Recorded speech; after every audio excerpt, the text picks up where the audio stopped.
कहा गया कि बिन मांगे दिया गया, और बिन मांगे बहुत से कानून दिए गए थे। बाल कानून बिन मांगे दिया गया था, दहेज कानून, ट्रिपल तलाक बिन मांगे, कई बार अच्छे कानून बिन मांगे भी दिए जाते हैं। फर्क है उनमें और इसमें फर्क है। उनमें जिस वर्ग के लिए दिया गया वो वर्ग संघर्ष और आंदोलन के रास्ते पे नहीं आया।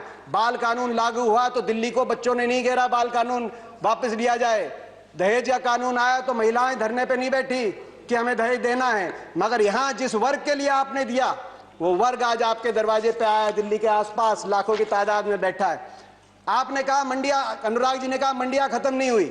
सही बात है, मंडी, इसमें कोई प्रावधान नहीं मंडी समाप्त करने का। 2 मंडियां बन गई हैं, एक निजी मंडी जिसमें टैक्स नहीं लगेगा और एक सरकारी मंडी जिसमें टैक्स लगता है। 2 मंडी, एक देश एक विधान, एक देश एक संविधान, एक देश एक निशान, एक देश एक चुनाव, एक देश एक मार्केट। तो एक देश 2 मंडियां क्यों? किसान ही क्यों मिला आपको?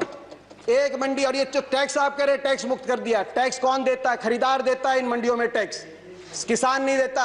पंजाब में 6.5%, हरियाणा में 4% और सरकार को देता है। और हरियाणा पंजाब का आज ग्रामीण इंफ्रास्ट्रक्चर अच्छा क्यों है? हर गांव में अच्छी सड़कें क्यों हैं? क्योंकि ये जो टैक्स जाता है ग्रामीण इंफ्रास्ट्रक्चर और इन मंडियों के और किसानों के विकास के लिए इस टैक्स का इस्तेमाल होता है। इसीलिए आज पंजाब हरियाणा सबसे आगे। फिर बात आई कि एमएसपी खत्म। प्रधानमंत्री जी ने कहा एमएसपी थी, है और रहेगी। ठाकुर जी ने भी कहा कि कोई है किसमें दम जो बताए कि एमएसपी चली जाएगी। सही बात है, एमएसपी थी, है और रहेगी। मगर क्या एमएसपी सभी किसानों को मिलेगी और सभी फसलों पे मिलेगी? प्रश्न इस बात का उठता है। आप में दम है खड़े होकर आप कह दें कि एमएसपी मिलेगी हर किसान को देश में? आज भी शांता कुमार कमेटी बताती है कि मात्र 6% से 16% तक किसानों को एमएसपी मिलती है। बाकी देश में बहुत से ऐसे प्रदेश है जहां पे एमएसपी नहीं मिलती।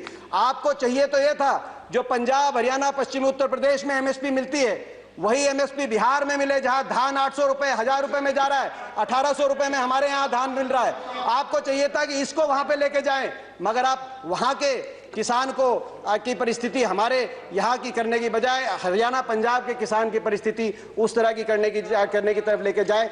प्रधानमंत्री जी ने एक और बात की कि इस आंदोलन में कुछ पवित्र लोग हैं और कुछ अपवित्र लोग हैं। प्रधानमंत्री जी की बात हम मान लेते हैं, कम से कम आप पवित्र लोगों की बात मान लीजिए। आंदोलन में जो पवित्र लोग हैं, अगर आंदोलनकारी पवित्र हैं, पवित्र भावना से अपने हक के लिए बैठे हैं, आप उनकी बात मान लीजिए। और इसकी शुरुआत आप दो कदम उठा के उसकी शुरुआत करिए। आप तुरंत, मैं मांग करता हूं बातचीत के दरवाजे, क्योंकि आप भागे थे 11वें राउंड में बातचीत से। जो 200 लोगों ने, 200 से ज्यादा किसानों ने अपनी जान कुर्बान करी है, उनके परिवारों के लिए आपके लिए सहानुभूति का एक शब्द नहीं निकला। कम से कम उनके परिवारों की मदद के लिए एक पैकेज की घोषणा करके विश्वास बनेगा।